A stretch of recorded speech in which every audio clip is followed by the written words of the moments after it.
مومياء عمرها تقريبا أكثر من 1500 سنة. تعالوا شوفوا تعالوا.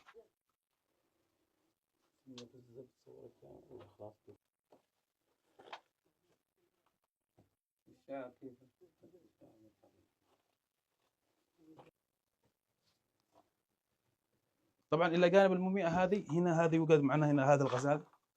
تعال قرب معي بالكاميرا.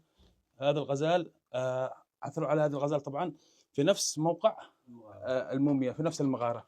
وعدد المومياءات أكثر من، يعني مش مومياء فقط، خرجوا واحد، استخرجوا واحد فقط في مغارة يعني تحت الأرض ب 200 متر. ربما كان الأفضل يعني ممكن يقولوا لها أفضل من هكذا مرقد، لأن هذه تعتبر أحد الآثار القديمة والتاريخ. ممكن يعملوا عليه دراسات قبل 1500 على حسب أحد اسمه الأشخاص هنا المتواجدين هنا عند المومياء، عمرها أكثر من 1500 سنة في الميلاد. يعني في معانا في حضرموت تاريخ مكدس، في حضرموت في الأراضي الجنوبية بشكل عام تاريخ مكدس، ولكن يحتاج إلى تدخل ما نقولش الدولة قد نحن عارفين ايش وضعهم طبعا، ولكن نحتاج الى اشخاص متخصصين ومحبين لهذا الوطن في التدخل والنبش التاريخ الجنوبي، التاريخ الحضرمي والجنوبي بشكل عام. سهلا، تفضلوا، حياكم الله. مديرية هذا قصير الحافة. بالنسبة ايوه، من المومياوات منطقة الرياض، وهذا من المومياوات بالنسبة لتاريخها ما هي ذيك الخلفية عندنا، ولكنها في موميا يمكن قبل الميلاد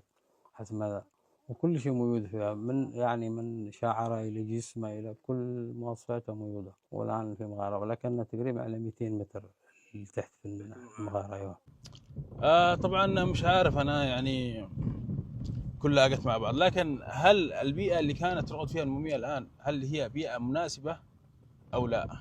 ولكن أنتم عارفين أنها لو تدخلت مثلا الدولة أو بعض الجهات أنه بيتم المساومة ويقع بيع وشراء بالتاريخ. قد باعوا الدولة كله، يعني الوطن كله مبيوع، ما جت على مومياء. ولكن السؤال هنا للخبراء والمختصين، هل الموقع اللي شفتوه يناسب يعني مرقد هذه المومياء؟